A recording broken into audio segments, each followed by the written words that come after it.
Hello, hello. Welcome, everyone. We're live for this week's NBL SuperCoach vid. Looks like we've already got some people in the chat. We've got our mate Jimothy. Mr. Vern is here. Welcome, bro. And Corey's in as well. Yeah,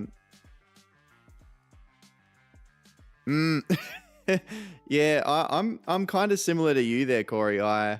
Same thing, and same with Vern in the chat as well. We all did the Tyrell in round one. Not ideal. Yeah, Lopez was crazy. We'll have a bit of a chat about him in a bit, but yeah.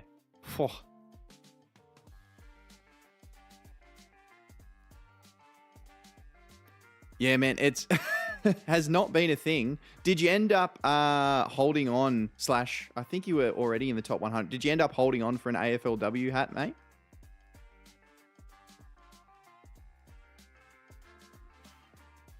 Hang on, am I... Oh, that's not really ideal for the chat. I'm just trying to see if I can have the actual...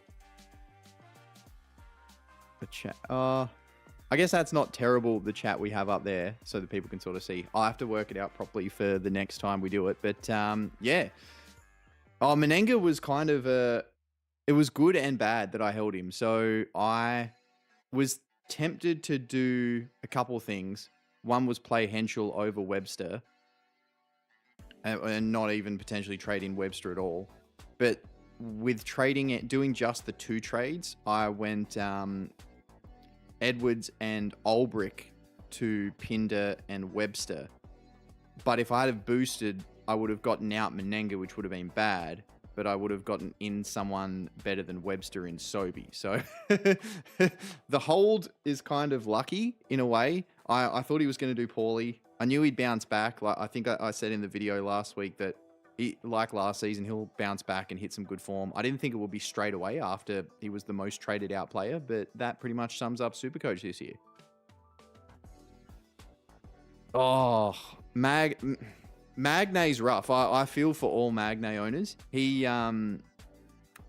been good, but... Well, sorry, I shouldn't say he's been good. He's been up and down, but he hasn't deserved to treat the owners the way he has. You know, he's been game time decisions, three times this season already. Obviously, he missed the second game last week. Doyle is very frustrating. He was an option I considered as well, but I just don't understand how Tasmania is so bad. Like I get that they're missing their best offensive weapon from last year and that team structure was based around that, but how they've been so bad. Doyle, like, he's the best player on that team. We should be. He just can't put the ball in the hole, and it's like he's playing with no confidence out there. He's had a couple of good games, but everything else has been iffy. So I think trade, if that's, it depends what boost that is. If you're only trading two, I'd look to maybe hold Mooney if you've got a Henschel on the bench that you can cover him for, and just trade out Doyle and Magne. Oh, I missed it. 3 trades. Oh, no. Yeah, I hated that. I think I was similar. So I was at the start of the doubles, I was live fourth, and then had the few injuries where I think I ended up about 150th. So I was coming in, I made up ground. I was coming in from about 200 and something coming into the last week. I thought, oh, I'm a slight chance, but no, not quite. But that's still a very solid effort, man. So yeah, so Verns, yeah, Perth. Oh. I think John really is going to be sacked well before his tenure's up.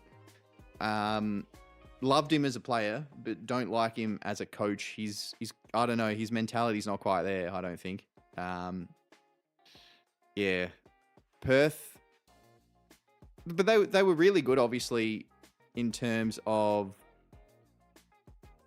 play style against the Hawks. But that was because every shot dropped.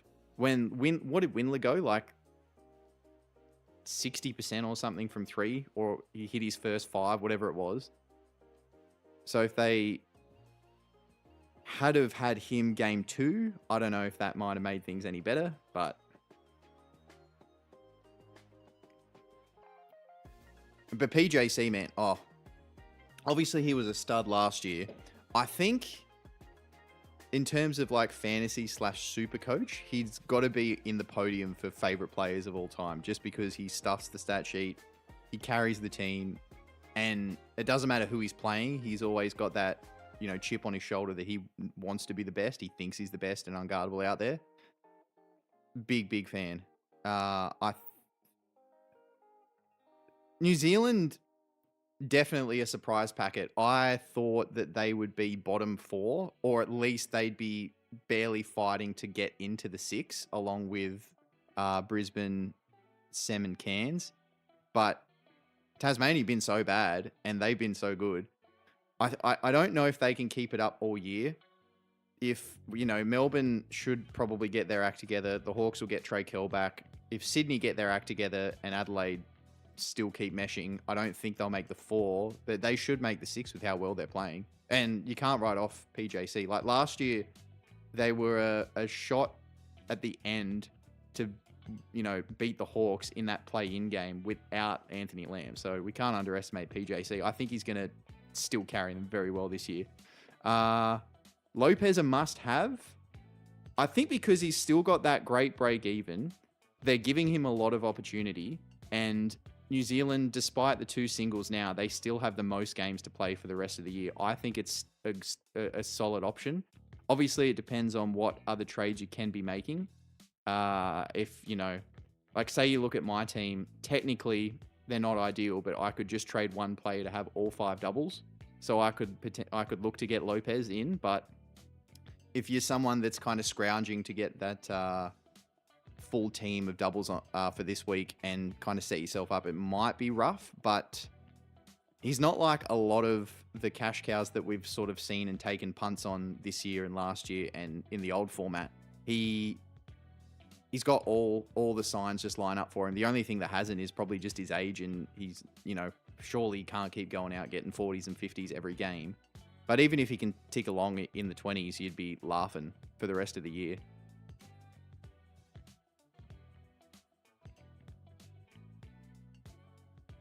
Yeah, exactly what Vern said. If he's going up that much, and then he is gone. So unlike Higgins Titcher, which was an absolute surprise to many of us, he played just junk minutes when they were scrounging around for put bodies on the court, or they were being blown out, to starting and doing really well. But we can't trust Adam Ford, whereas I think we can probably trust Lopez a fair bit more.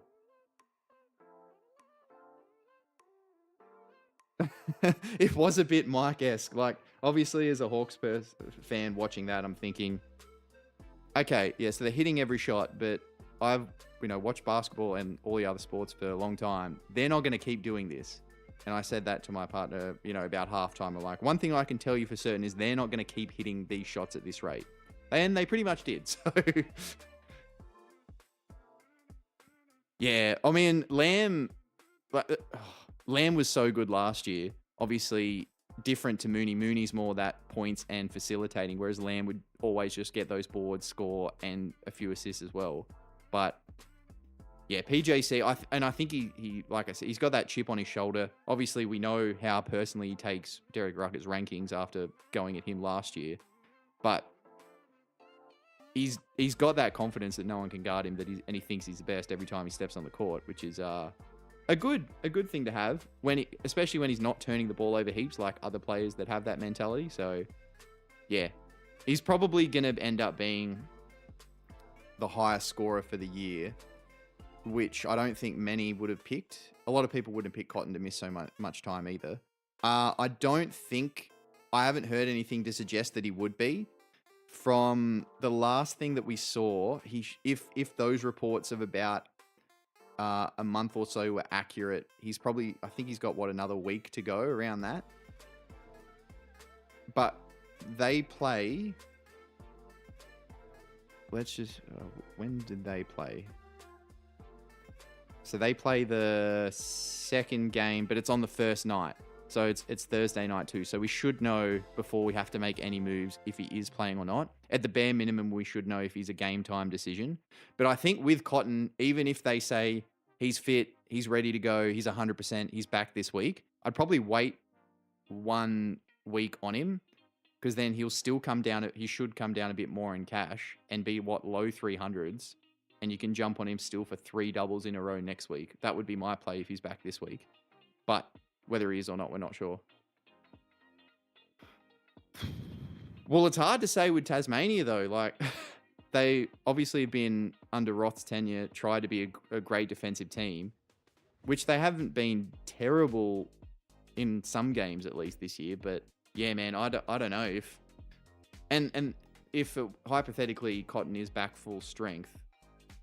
I mean, we saw what PJC did to the United defensive lineups, and yeah, I don't know.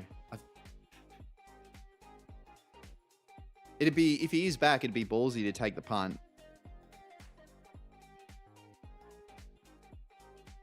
I would not like him to be back because it would be very much not ideal for Webster. That I'm pretty sure, Verns, you did Webster. Yeah, I I prefer him not to be back, but I guess it would be good if he came back earlier. Then we get him to jump on him cheap for more doubles, I suppose.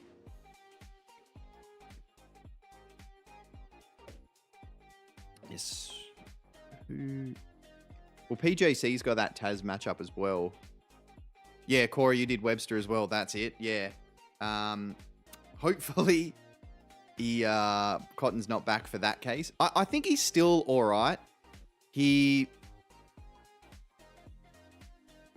probably could have been better, but it was tough. I think, yeah, I was listening to the Insight guys, had listened to the replay today, and yeah, Hammer was saying about the Henschel just lighting it up was probably a big reason for Webster not sitting, but he's coming back from that adductor injury, which, you know, I'm sure he's not going to come back in at 100% anyway.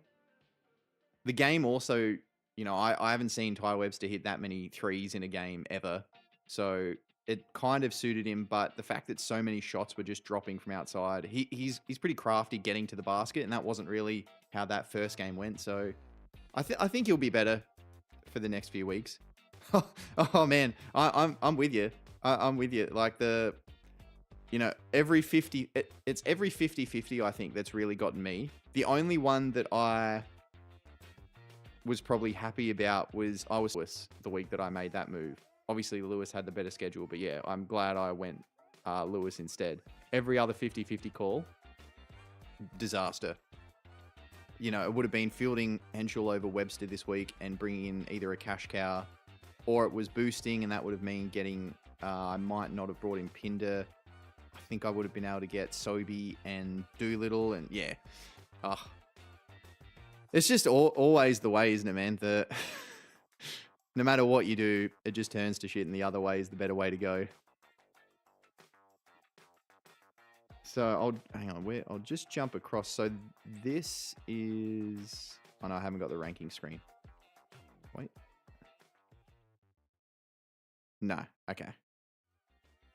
I haven't got the ranking screen up, but I scored 399.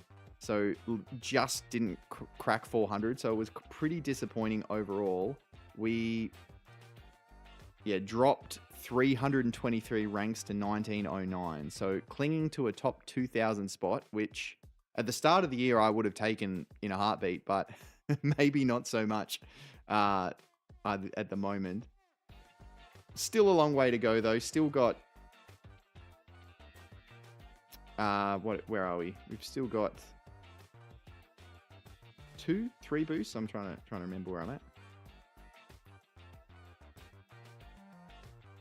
Yeah, still got 3 boosts remaining.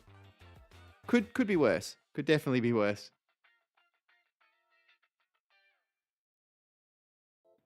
Oh yeah, it's so this is, I obviously, you know, wasn't really intending on streaming as much this year for the fantasy stuff. So I haven't set up the thing properly. So this is coming from the old gaming things that I was doing. And yeah, it's like some, like a Japanese stream elements thing.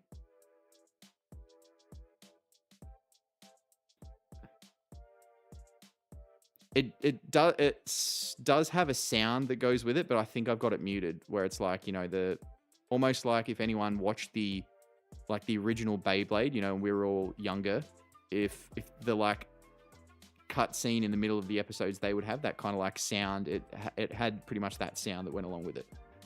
387, yeah, it's not that much worse. It's not that much worse, but I have seen some pretty shitty scores, so it's probably treading water, but yeah, a bit of misfortune for us there, I think.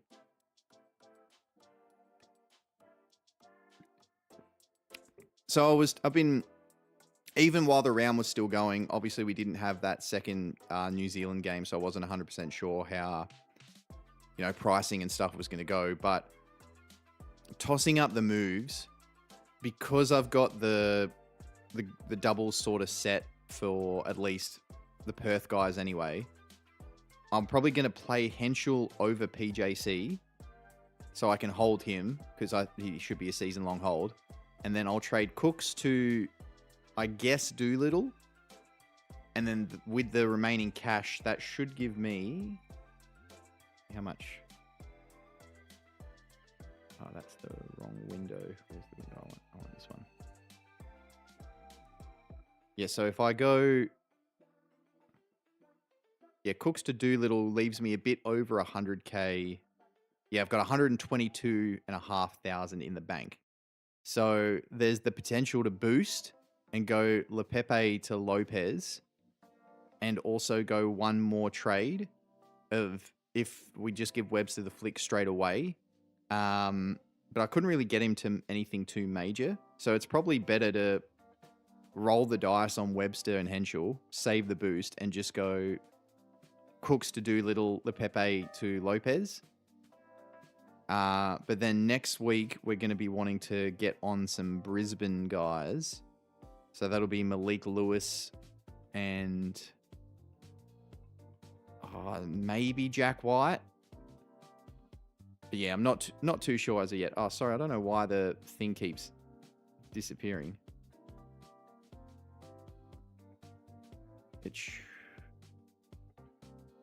Okay, so we got Twitter.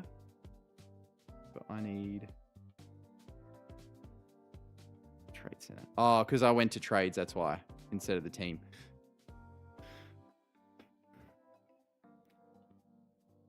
Yeah, so the team could look something like that. Maybe Lepepe goes to... That's still not too bad, man. Like, we're not even halfway. That's well within striking distance of, you know, the top 1,000, but probably top 100 too. With how crazy some of the shit's gone with some of the things and laid outs and stuff, that's not too far out to win, I don't think.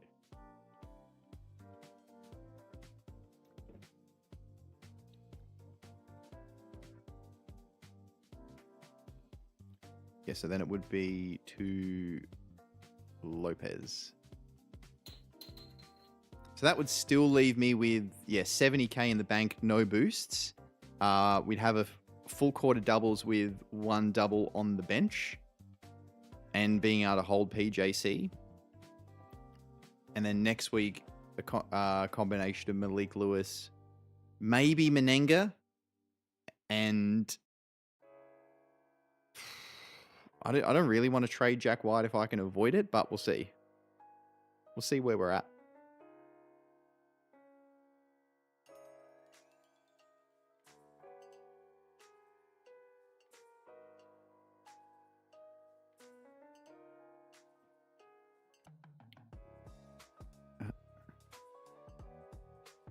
Let's just bring this up now. If we go back to...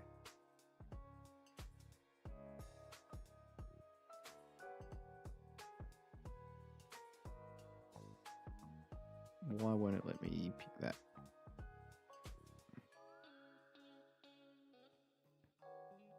Yeah, so looking at how things went down, Lopez, absolute freak. Where are we, players?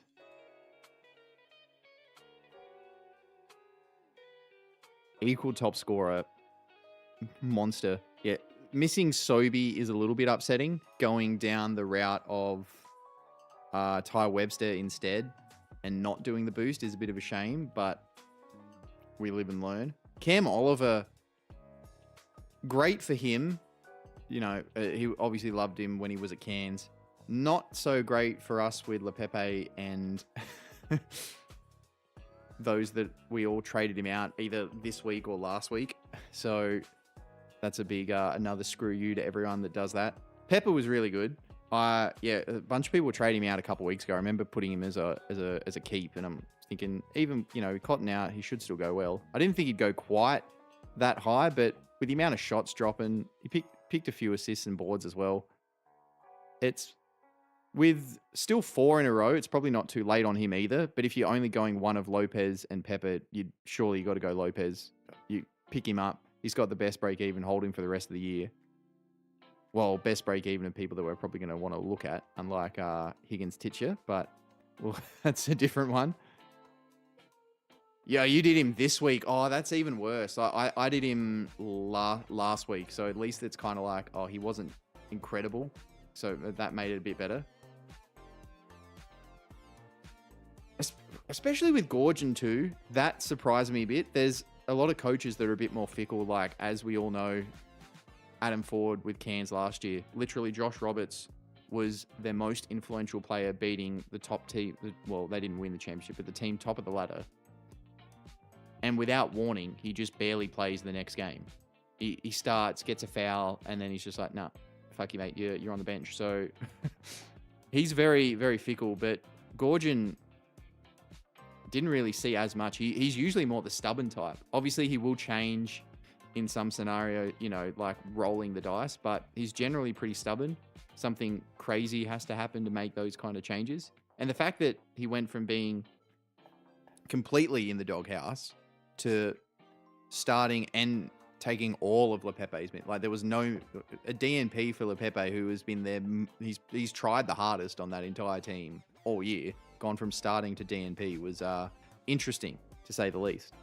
But at least he didn't play and have 2 bad games, so he only lost a little bit of cash, whereas he could have lost a lot more if he had came on at the end. So I was kind of rooting for him in that second half, going, please don't come on. If you haven't come on yet, just stay on the bench. So he kind of did us a favor, at least, Gorge, in not putting him out.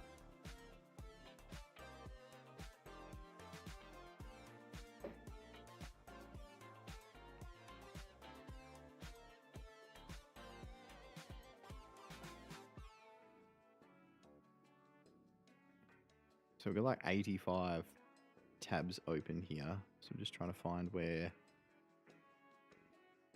are we? Team. Yeah, I think if we went down this path, the team looks kind of good. It's not as strong as I would have hoped, but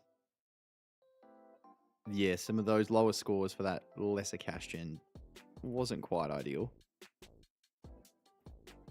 Perth with the 4 in a row is still good. Getting on the Bullets next week is going to be very interesting, especially because they have that single in between. So I don't know if, unless you've got who would you pair? Or you'd be playing someone on like a Perth, unless you had, just looking to try and work out the combination of bringing in, say, a Harrison. Unfortunately, I think so. If they were starting their 3 doubles now, you'd like, or it was, still a couple to go like last week, I think he was the hold on to. There's every chance, you trade him and he's going to have a couple of great games, be back to his best. But their rotations, there's just so many mouths to feed there.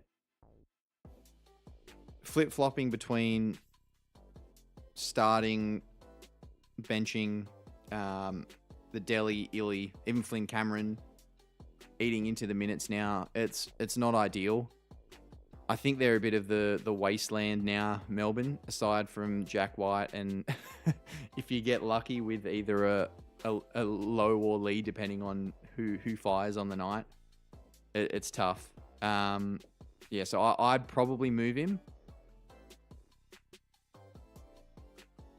Especially we've seen it, with no Cotton. If you can probably field people like Henschel, and if you got a Pepper. So if that's your excuse to be able to get rid of Delhi, it's probably worth it. He's going to drop cash surely, so I'd make the move if it were me. Matt That's when I was looking at trades for the start of that double stretch where it was Sem and United had 3 and the Kings had 2, where I was tossing up between Cooks and Hurt. I think I remember saying, or I definitely remember thinking at least, that that it lines up perfectly. You just have Hurt, hold him, and then when he's on the single, you trade him straight to Harrison on his double. But the fact that I went Cooks makes that a little bit trickier. It's probably good that I can kind of wait and see how Pinder goes. If he's still not picking up the slack this week, then next week he can probably just go to Harrison. I mean, obviously with DPP, it would be hard to... Jack White would be the only other one and swing Pinder forward. But yeah, the fact that they've only got that single in round 10 is not ideal. If there was only a couple teams on the double, it's a little bit easier. But, so you'd be facing Hawks, New Zealand, Perth, and the Kings. So people will probably either trade in Cooks or still hold Cooks. They'll have the Perth guys, Doolittle, Pinder. New Zealand, in terms of forwards, you can probably play... Actually, yeah, if you can play Lopez, that might make it a bit easier to bring him in.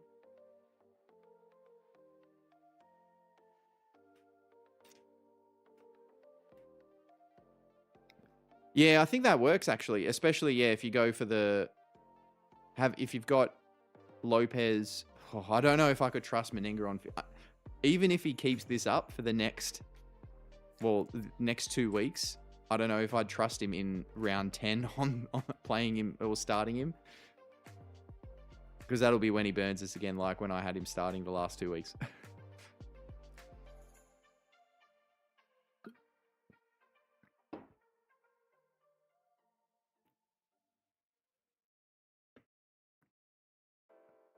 I think in terms of having it, I started doing the run sheet for the normal pod, but I obviously, when I thought, I'm not gonna have time, we'll just do the live stream. So for captains, I had White, Doolittle, Hurt, and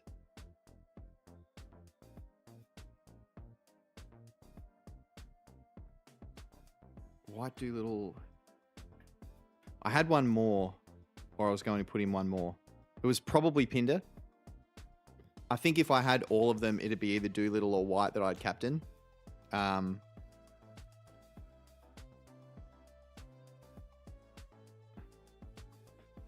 That's still crazy cash gen though.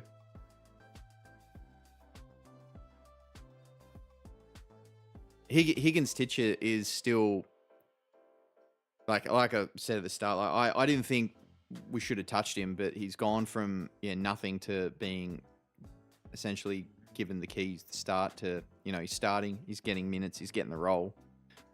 Their schedule was also an issue, but he's going to make a fair bit of money. Lepepe to him still great. Getting in Lopez is a good move. So you'd have to move Hurt or Pinder in order to get Doolittle? Is that what you're saying? Because if you've already got Pinder, I don't think I'd trade him to get Doolittle. I know he's probably going to outperform him, but...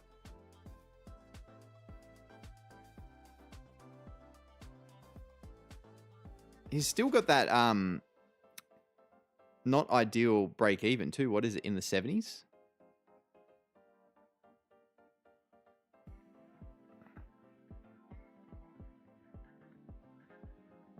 Yeah, 75. So, I mean, there's every chance that he hits it, but if he, you can not get him this week and still get him in for 3 doubles in a row next week, and you're probably going to pay a similar amount. So it's not the end of the world if you can't get him. Because if you've got Hurt or Jack White, you can just captain them this week anyway.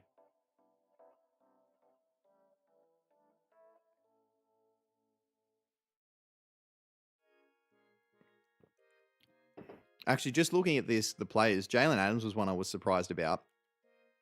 He's obviously still hampered. Came out, was like, nah, I'm actually going to try and play, put the team on the back. And fair credit to him. racking up the assists. You could see he was in pain, but he was still giving it all for the team, which was definitely a lot different to the attitude of Adams last year. Oh, yeah, that's the thing.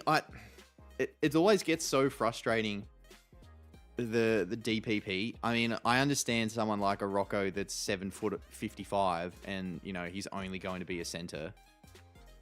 But even a Doolittle, like, he plays the kind of 3-4. He often can be in like a bigger lineup, almost the equivalent of the two, or alternate between.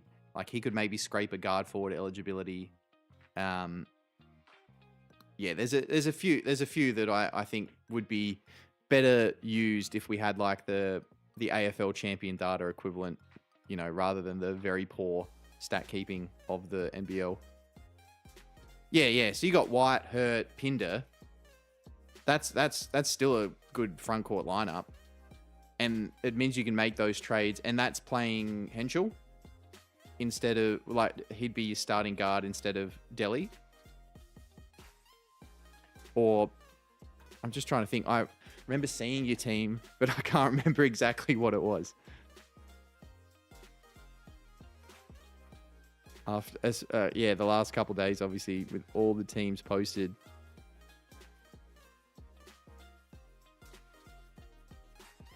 Where are we?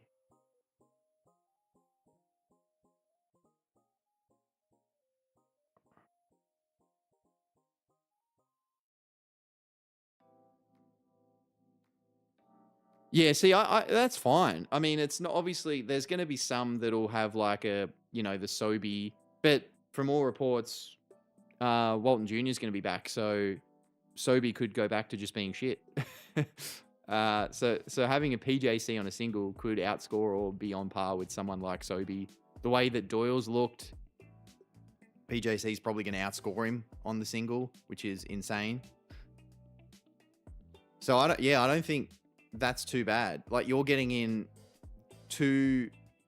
potentially two of the biggest cash rises. Well, yeah, close to, for the year. You're getting in two massive cash bumps and still having a pretty decent lineup. That's not bad at all.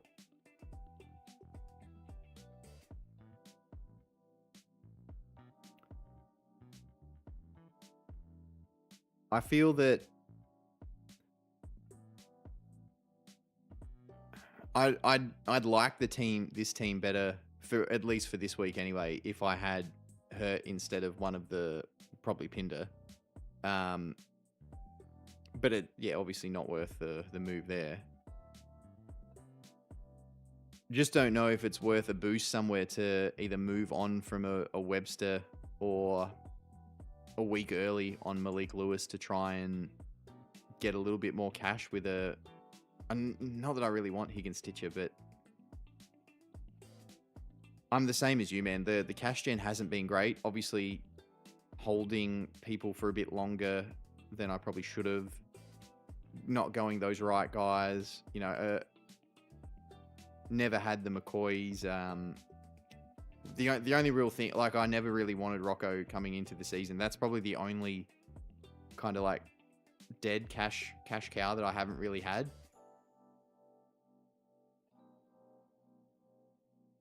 So yeah, I don't know if that's the better way to make the money, or just put all hope that T Webb comes back and can repay some faith for us. But I'd be tossing up starting him or PJC. I'll definitely play Henschel. If unless something changes in terms of the trades and I end up boosting, I'd definitely play Henschel. And then maybe just BJC instead of Webster. Oh yeah, Hickey. No, I feel for you with Hickey.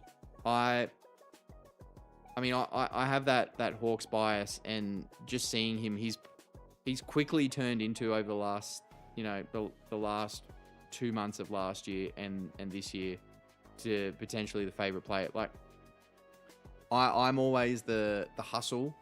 If you work hard and hustle, I don't care what your shot looks like or your scoring or anything. You're already up here for me. and yeah, he really fits that bill. So I probably wouldn't have moved him just with that bias, but it is rough though. You know, he has a couple of, not too crazy games. Kel goes down after he has a decent game, so he only gets even better. It's the perfect storm for a bunch of people. Like, the move wasn't wrong. It's just, yeah, the amount of times it bites you.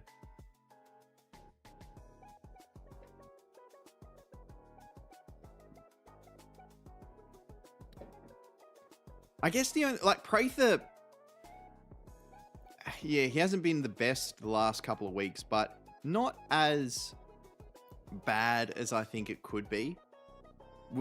Like, especially at this point.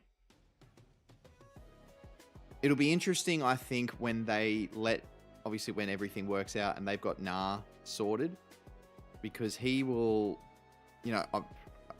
he's an incredible facilitator. I think someone like a Casey Prather, as he's getting more and more back into the swing of things, a Nah running the point is perfect for.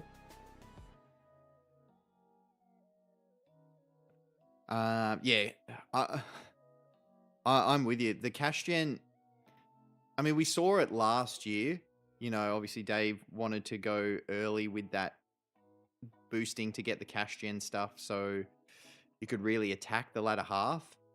It's definitely the game of luck's not the only way, but like even you like you said a few weeks ago when you were talking about last year, how you couldn't afford Wiley and Vasiljevic, so you brought in Kel, who ended up being the massive moneymaker and like the best player from that point on for the rest of the year. Hopefully, we can all, have something like that happen this year and just have the right people at the right time. It's just unfortunate. Like you said, you're trading out the players before they go big. And with no warning too, I think is the worst. Menenga and Oliver is really annoying. They've gone from either just being shit or getting no real opportunity for what they should be to just flicking the switch. Yeah, well, yeah, obviously he had the good game in the Blitz, but the first couple weren't ideal. I think Ulbrich too.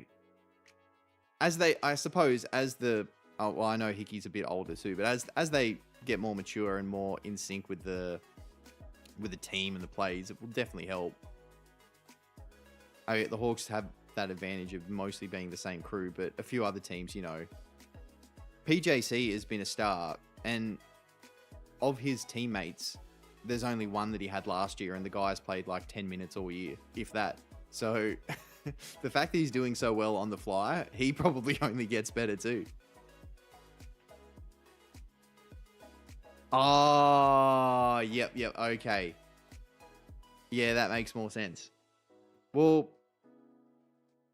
then it's good then at least that he hasn't been great the last couple of weeks. Another thing, I guess, with Brisbane too is whatever the hell's going on with Dengadell, if he's coming back into the fold, does that make things worse for them as well?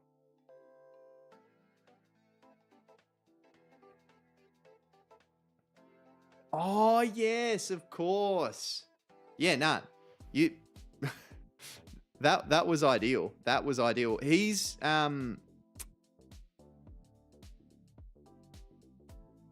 is he still your...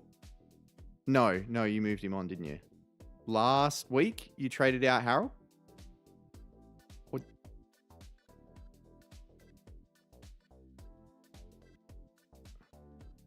Oh, yeah, that's it. You now have your different work setup. Not, no longer the... What do you call it? The running about, we can say.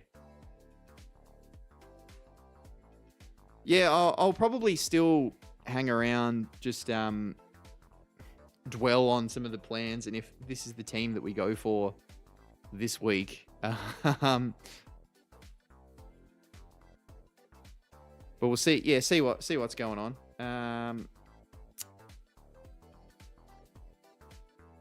Maybe for another, or it depends if we get any more people coming through, we might go for a bit longer, but otherwise maybe like half hour or so. Get that around an hour what's that? That'll be 7:30-ish my time. Have some dinner and then probably get ready for an early morning tomorrow.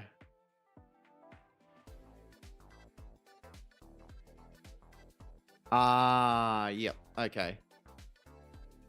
I mean, that's obviously Adelaide's wasteland of a schedule.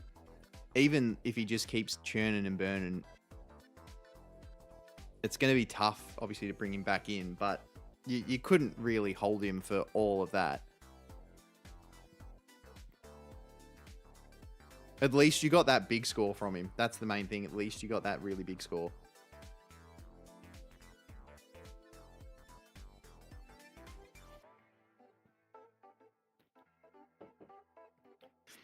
We'll have a look and see if there's actually much trade action happening.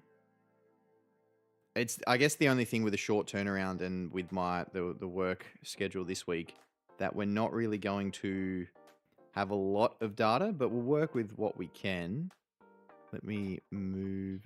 Oh no, we can still see. Cool.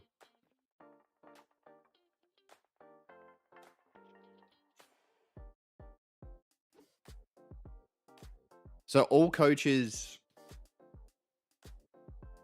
if there's a way you can hold PJC, I definitely would be. I plan to. Yeah, they have the back-to-back singles this week. But then they go on 4 doubles in a row, 1 single, 4 doubles in a row. So I think he's the season long, well, not season long, but you keep him until round 19 and then you trade him for the last 2 weeks of the year. So I'll be doing what I can to hold PJC. Everybody else, I think, is on this list has justification for sure. Glover with Walton Jr. coming back, and what did he end up scoring? 31. Not too bad, but yeah, not ideal. Yeah, I think everybody else here is tick. What about the trade-ins? Yep. I don't know if I'd... Oh, it's tough. I don't know if I'd bring in Sobey this week. People are probably going a Cooks to a Hurt, thinking that he's going to score better and you can just trade him to a Doolittle or whoever the following week. Or Harrison. But no, I think...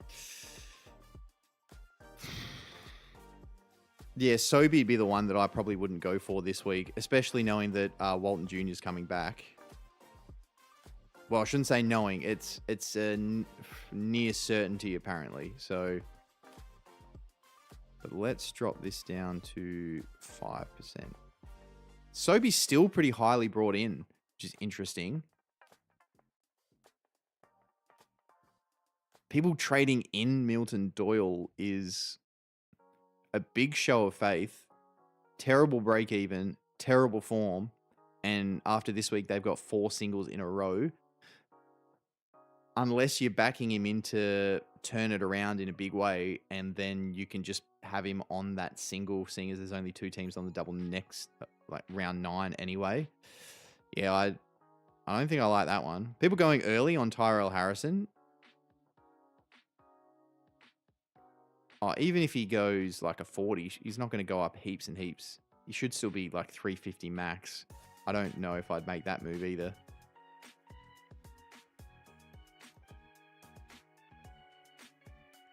I think if we were doing the normal buy, sell, keep, avoid, yeah, Sobey would be the avoid for sure.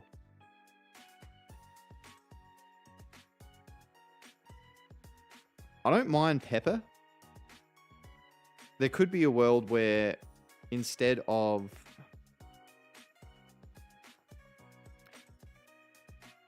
Webster, we could boost to gain that extra, near 40,000 and have that better break even. But it almost seems not redundant, but it's a boost that isn't crazy beneficial.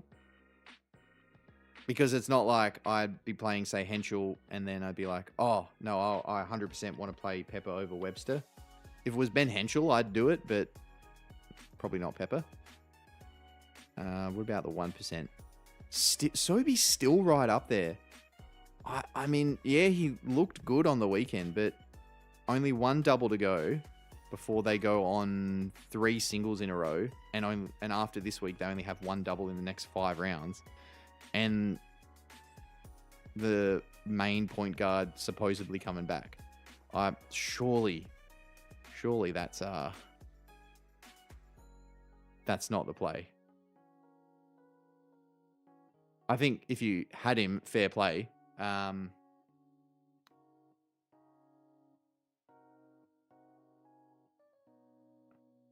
Thank you very much, bro. Appreciate you as always. Drive safe home. And yeah, enjoy the rest of the night, man. Hopefully just relax, kick back, play something, watch something, chill out.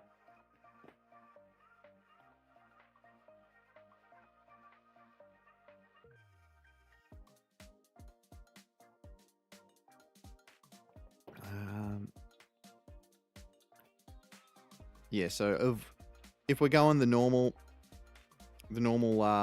structure, avoid Sobe, buy Lopez. Who's being traded out? Keep PJC and sell. I mean, in terms of highly owned,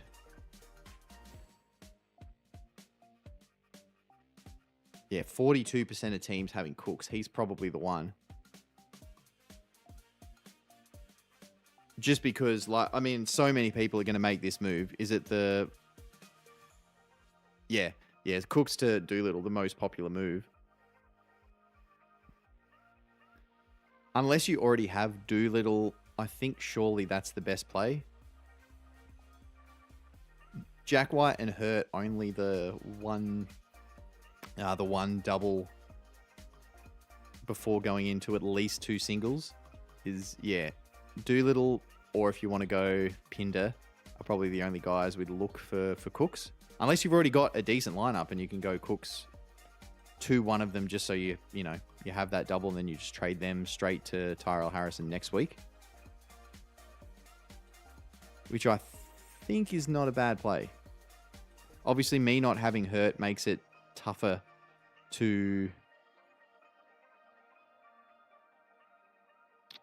makes it tougher to do, that move. I can obviously trade Jack White for it, but I would like to keep him next week. It's tough. Well, let's also...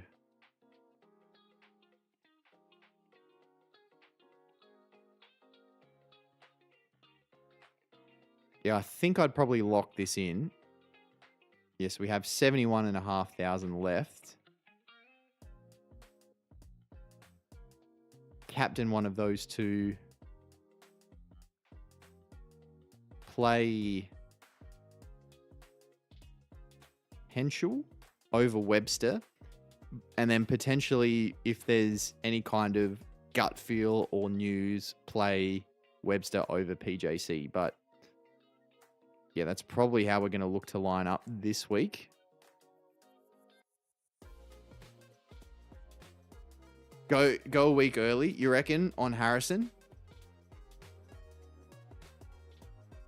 I think I mean, it's probably going to be the most common one, but the ideal, front line will be Doolittle, White, Hurt. And then next best is probably between what you and I've got, you won't have Doolittle, but I won't have Hurt. That'll probably be the next best trio. If you go Harrison... Would that be to have starting on the single?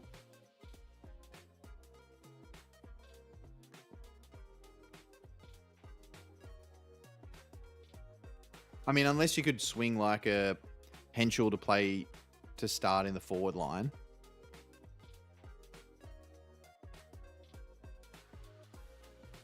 Who else would you...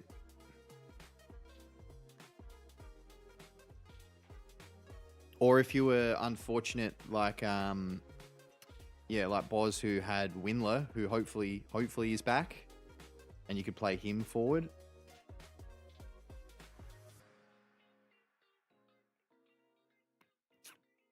Yeah, it's an interesting one. I'm also in the back of my mind, despite knowing that he's going to be probably the one option that everyone's going to go for, and probably the only semi-safe option from Brisbane when their run kicks off. I still have that bias, from how we had him in week 1 and what he did to us. Not only having him, but captaining him as well for that 13 was not a season killer, obviously so early, but very, very close. So I still have that bias for him on a single anyway.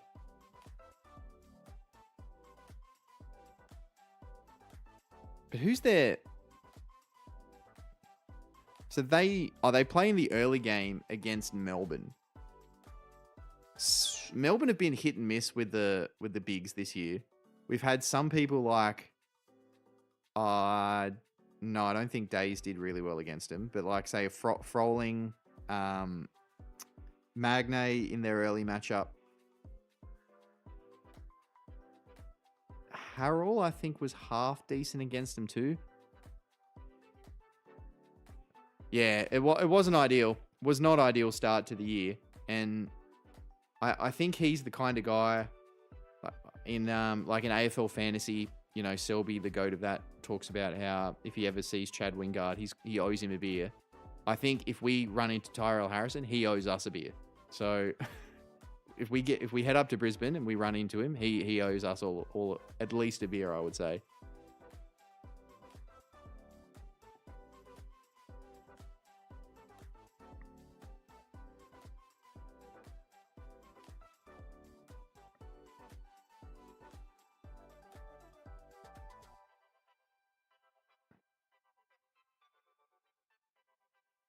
Saw that as a bit of basketball chat that Saar got his first double in the NBA today, which is good.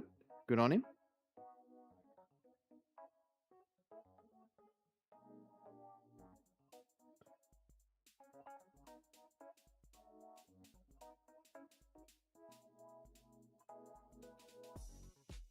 Definitely don't see Almanza being that same presence, that's for sure. I know a lot of people in the preseason were hyping him up to be at least as good, if not better, than Saar. It doesn't look like it's going to be that way. Especially not for us super coaches either. Saar was a good starter and good scorer in some weeks, whereas I don't think there's ever going to be, unless maybe you had him in round 9 and you just really wanted to take that punt with him being the one of the only 2 teams on a double. I don't think there's ever a week where we're going to be wanting to start Almanza.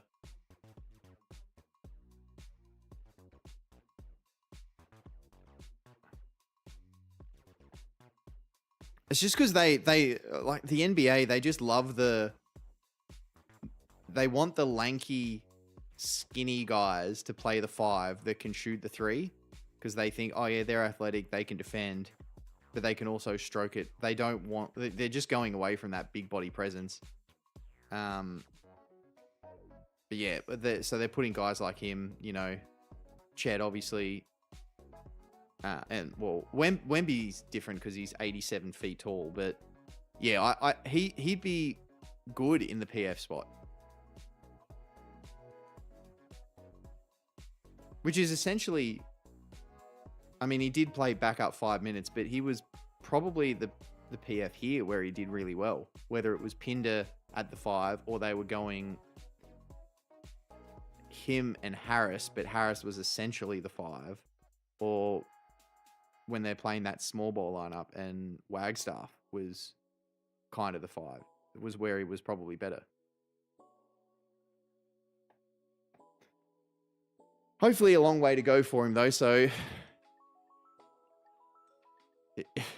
if the Wizards can work it out, he'll work it out.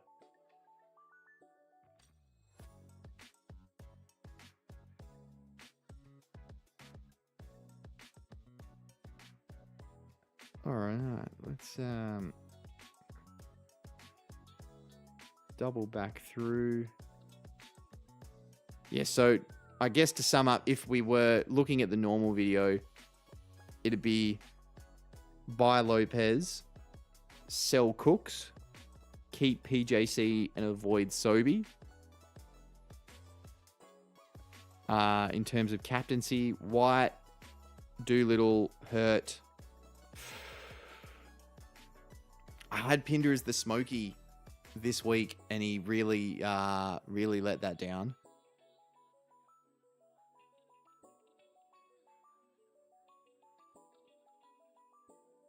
So I guess if we need the fourth, you'd probably have to throw him in there. The other teams is all just too much going on. So you've got Melbourne on the double, where Jack White's the only reliable source. None of the guards, because there's just the roulette there. Sem, who are going to have probably Derek Walton Jr. back, so that just throws everything out of whack there. We've talked about Perth, and then Tassie, who are just in shambles. If Will Magnay's 100% fit and you've got him, he could potentially be that option, but with the injury issues and just how shit they are, it's probably better to just avoid that whole cluster. So yeah, probably only really, I guess, 3 captaincy options.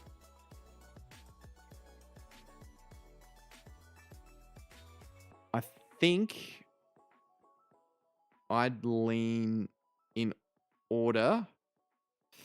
It's hard. It's definitely hard because we looked at if the start of that game for Hurt, you're thinking he's on for a Harrell-like score here. But yeah, then he just nothing for the rest of that after quarter time. But he comes up against Cairns, who should be juicy for them. And Sydney, who, yeah, haven't been great either. But then Jack White's got Brisbane and Perth as well, who should both give up a bunch of boards if he wants to fight for them. I think if Magnay's out, then Doolittle becomes very enticing. If Magnay's playing, then I think he's probably... I think I'd lean towards Jack White being my preferred captaincy option.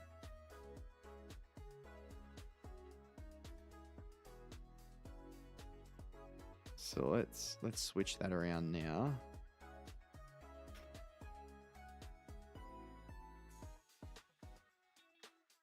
Can Ty Webster get us?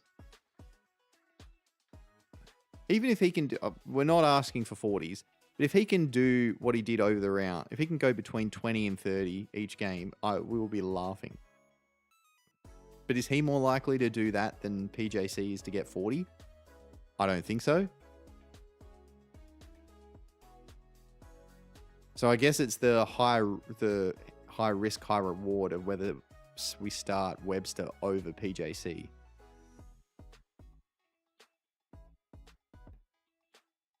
Yeah. Oh. Hurt just that an enigma. If he, his best is absolutely elite, but then with him and Sam, they have those patches where, well, not necessarily the team, but he can, with how his game's set up, he can have those patches where he's not grabbing the boards because he's out there to stretch the floor, but then that means he's not under the basket getting the rebound, so he's not getting those extra points. With Derek Walton Jr. back, he probably has a better outlook. Someone that's hopefully going to facilitate more, or he'll have that higher IQ. He's probably going to take those mid-range and drive into the basket a bit, but that's where he can kick it out to Hurt, or Hurt will know that and can trail along. But what's their ownership like? So White is all teams 38.4%, and Hurt is 22%. So Hurt's probably going to be the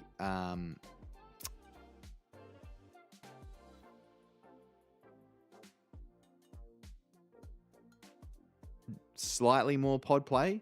In terms of, top 1%, it's pretty close. 86% of teams with White, 76% with Hurt. Top 5%, it's nearly dead even. So that almost doesn't help. I thought maybe we might have a similar differential, but Yeah, the higher ranked coaches, it's pretty close with the two, so that doesn't even help split them either. I think I'm probably lean the Whites. It's tough because we've seen him score 19, three times, and then he can go big in the other game. But Brisbane should hopefully be a good matchup. He'll be, going up against Bannon, who wants to. They both Bannon's threes and dropping White's is, but they'll both kind of want to stretch the floor. Melbourne surely both want and need to bounce back from that abysmal performance against the Breakers. So hopefully that means he has that extra responsibility and drive to score well. And then they play at home to Perth. Whereas the Phoenix have to go to Sydney, who they haven't been great, but they are coming off that nice win against the shambles Jack Jumpers. And then they play, and then it's home to Cairns. Yeah, that's very, very tough.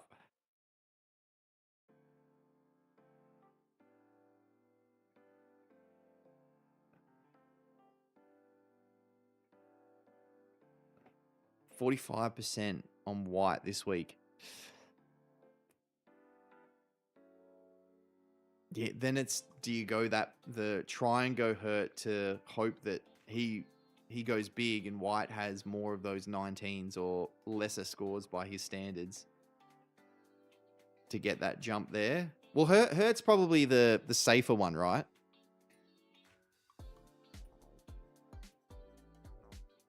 So Hurt.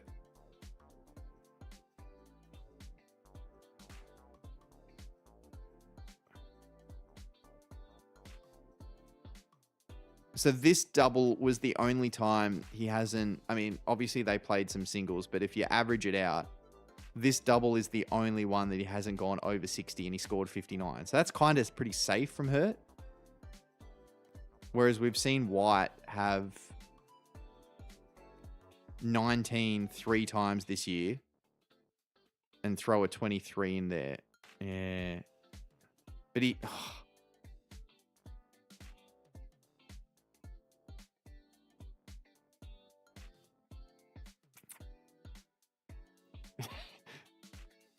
The more I look at it, the closer it seems to be. That's fair. If Hurt's going to be the more pod play, then that's probably the way to go. Hopefully that Cairns matchup is really juicy.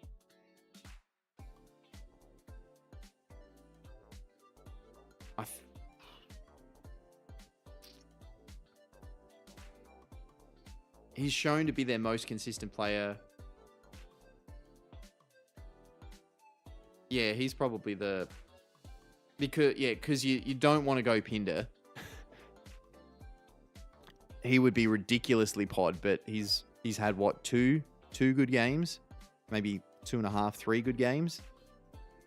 So he's way too crazy. You'd almost say that it's more more safe pod to go Henschel over Pinder, but that's just beyond ridiculous. Although he has hit 40 multiple times, if we include the preseason. But that's it. There his only scores over 30. Yeah, maybe Hurt is the pod play. Go Hurt and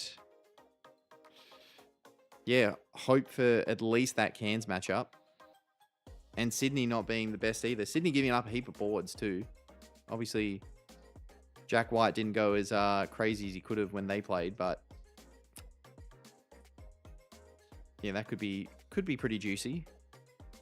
The fact that they're coming off a win too, they're not going to be as backs against the wall as they have been this round anyway.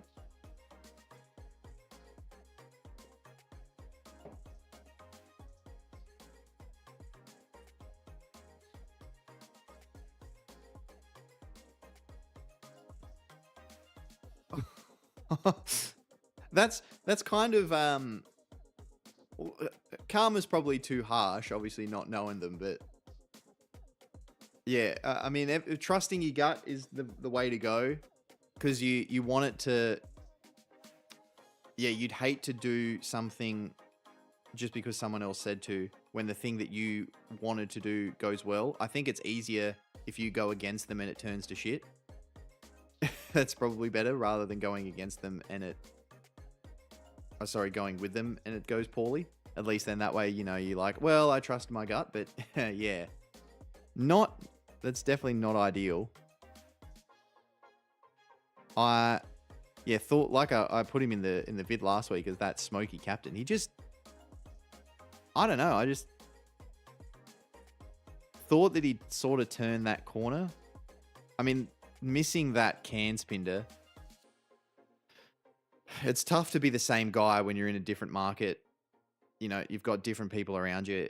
But I thought without Bryce, because everything would be spread so much more. Not that he'd go monstrous like he did in that first game, but thought he would be, better than what he has been so far.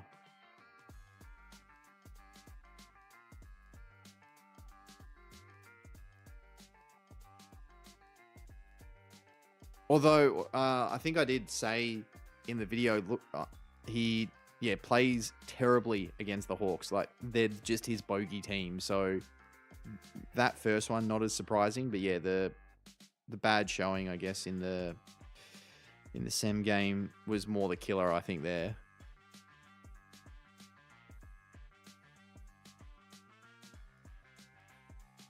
Hopefully he can bounce back, though. We've got him. Hopefully he can have a better week this week.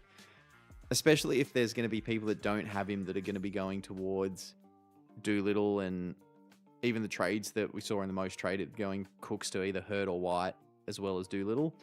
If people don't have Pinder, hopefully he's also a bit of a pod for you there.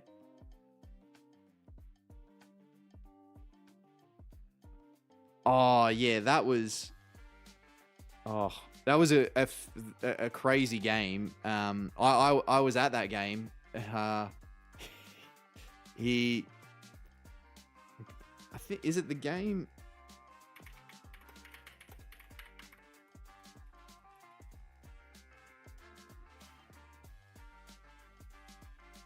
Yeah, it was. It was, yeah. It was the New Year's Eve game where I did the half-court shot thing. Yeah, watching him... It's good to see him live now, obviously, for the Hawks. But yeah, he just looks so good. His ceiling is ridiculous, like, as a player and as a SuperCoach player. But that is a massive pod play. I think... I'm trying to think back what I did that week. I might have gone... Because I had DJ and Wiley. I don't think I ever captained Wiley, but I'm pretty sure I captained DJ at least once. Never had Kell all of last year. I didn't get on at the right time, and then everything just couldn't get him, and obviously that was big burn. I think why I finished so far out.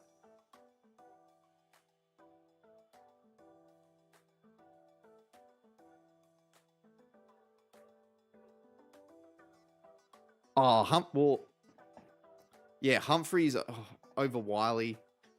I mean, obviously Wiley his pricing wasn't too bad, but that was the thing. Those two were performing better than Humphreys and Kell, and all of a sudden it just flipped around, and the two better cash options ended up being the two better by a long shot for the rest of the year. Hopefully we can get some more like that this year. We want to find some, but maybe the Pinder that we've got now, he ends up being better than Doolittle, and it works out really well. Oh, hopefully it's been a rough year, this one, for so many people. Obviously, like I mentioned Boz before, he was finished 7th last year, and he's having like so much bad luck going his way. Multiple DNPs and stuff. Even Jimothy that was just in the chat before Verns, he was 15th or whatever it was, and again, like us, had the Harrison, and yeah, it hasn't been the best year. I think the it's going to be a lot closer towards the end because of how much shit's gone on. Oh, that's an absolute killer.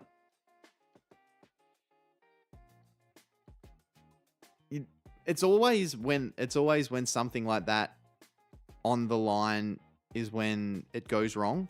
Like when you captain the worst, if I'd have done anyone else, I won the weekly, or it's a certain trait like start or bench or whatever. And it's always when you could win the weekly, or it's end of the year to get top 100 or top 10, whatever it is. It's always those weeks that the shit just goes the most wrong. Like I remember in the old format when I came 11th, and it was the last round. It was Machado and Oliver's first year in the NBL. I went Machado because his floor was higher, and Oliver, I think, had come off one really good and one really bad game. And I'm like, Machado, like equivalent of SuperCoach, Machado's going to get me 60 to 70, and that's safer. And Oliver could get me anywhere between like 40 and 90. So I just thought, I'm already in. Let's go Machado, try and play it safe. And yeah, if I had have gone Oliver, I would have finished, I think, 6th.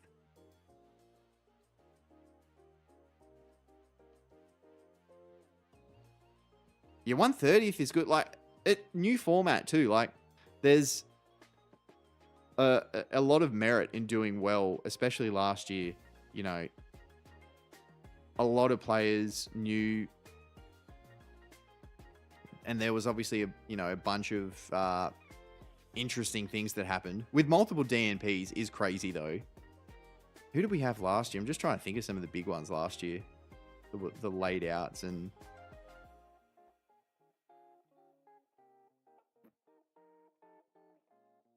Oh. Yeah, I remember having Blanchfield too. Like, I think I might have even finished the year because they had, I think it's the same this year. They finished with, last year I think they had back-to-back doubles, and they were one of the only or the only team to do that last year. They finished on the double this year. I think I had Blanchfield, Lee, Harvey, Froling, Clark or something crazy.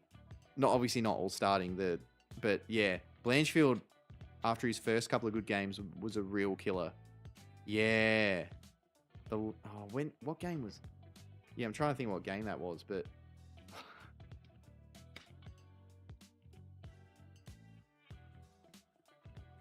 but that's like it's the common mantra, and it's 100% true. It is better to be lucky than good.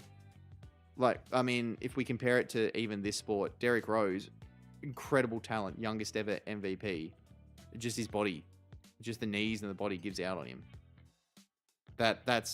His good was right up here, but his luck was terrible. Yeah, if you ask me, I would definitely prefer lucky, but that's probably based off life as well, where luck has always been the shit part.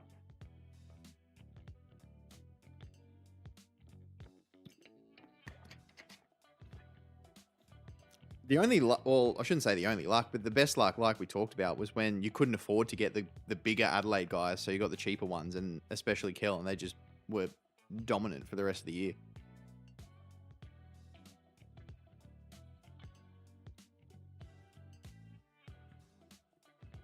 And then we all obviously started out very unlucky with Harrison, who, if you include the preseason,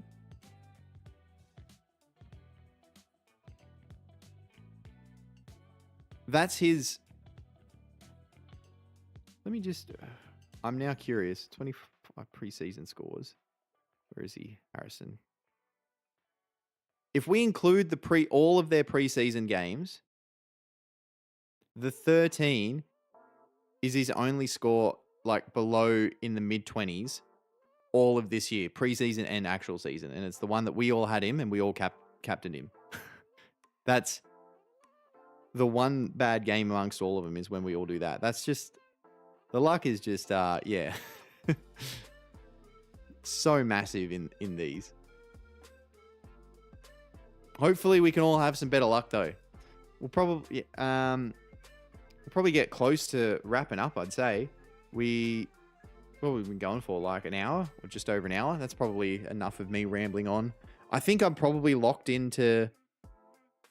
Hang on, let me switch screens, or I'll just drag this across. I'll fix this up later, but I'm probably locked into this. So that is Xavier Cooks and Kelly Lepepe to Doolittle and Lopez with 71,500 in the bank.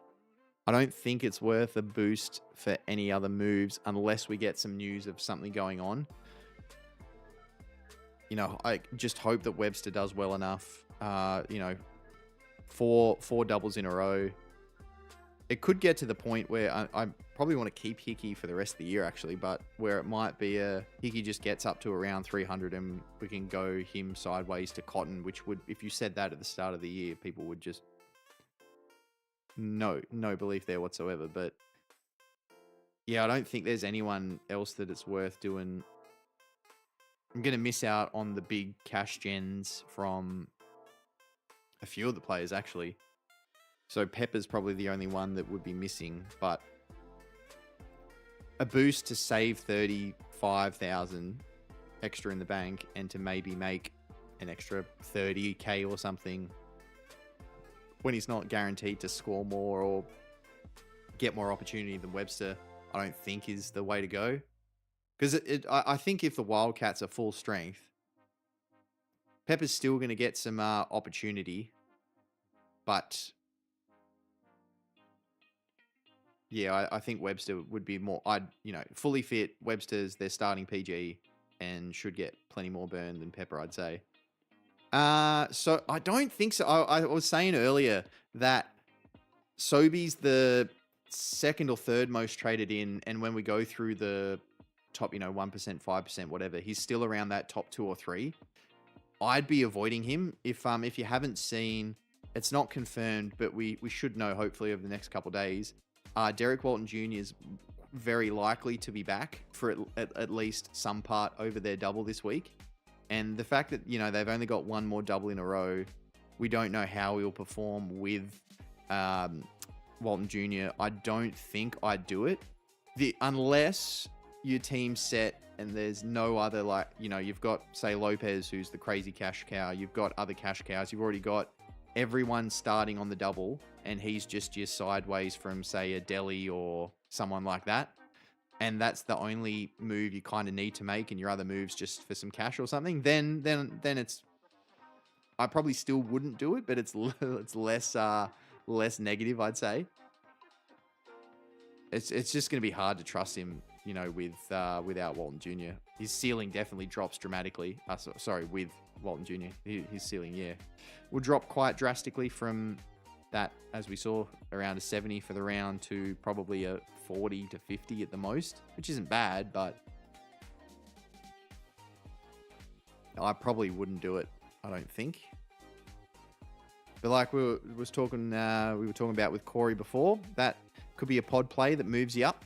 The only issue is so many people probably already have him and are just going to keep him anyway.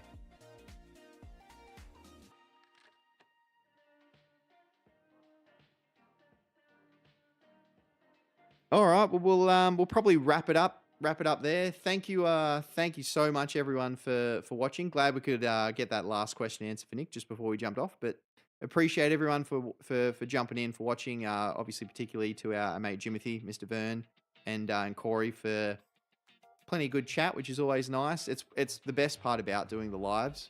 Well, the second best part is not having to do the scripting and everything and the editing for the normal video. But the best part is definitely being able to one, answer questions, but just talk a bit of shit back and forth, which is always fun. No, I don't think so. Man. That's what I was mentioning it before, and it's part of why I had them as the avoids. Well, at least Higgins-Stitcher for the avoids last week. I think it's really, really tough. The schedule is what also really hurts it. So they've got now 3 singles in a row, and then they've only got 1 double in the next 5. They might make a little bit of money, but it's hard to see it being as profitable. If you've already got Lopez and you've already got, say, Henschel and Pepper as your cash cows and you need one, then yeah, definitely you could go for it. Armstrong is, we've been saying this for weeks. He's been rumored to be back this week. Whether he is or not is unsure. But if he's back, then McCoy will probably still get some court time. But they've got Armstrong's coming back. They've signed Deshaun Taylor, who's also a guard, as that injury replacement for Bradshaw. It probably means his opportunity is a lot less. But then Higgins-Sitcher's gone from playing junk time / we've got no one else you've got to play, to then starting and actually doing well. I mean, he's done well each time. His points per minute has been fantastic. But if you had to pick one for a short-term play, you'd probably have to go Higgins-Sitcher. But it depends how it works. I'm pretty sure he's just forward, isn't he? So, me personally, I can't do it, but that's after scarring from from mainly last year and even previous years as well in the old format, where you can't trust that forward rotation. But a lot of people are going to have him have at least one or both of them anyway, so you're not going to be in a terrible boat. I probably wouldn't, but I wouldn't say never with those guys. But thanks for jumping on, mate, and thank you everyone else that's been tuned in, whether lurking, and obviously everyone that's been chatting has been really good fun. It's like I said, the best part of the lives.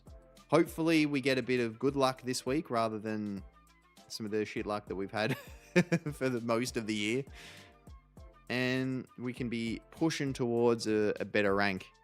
But again, thank you very much, everyone. Good luck for round 8. Hopefully things go well. Obviously, we're doing this pretty early, so keep an eye on Twitter if you're not following already, at @FantasyPhoenix_. I'll obviously sharing all the news that comes out, so keep an eye there because there's going to be some interesting injury news coming through, and hopefully it's positive in our favor. Thank you very much, everyone, and we'll see you in the next one.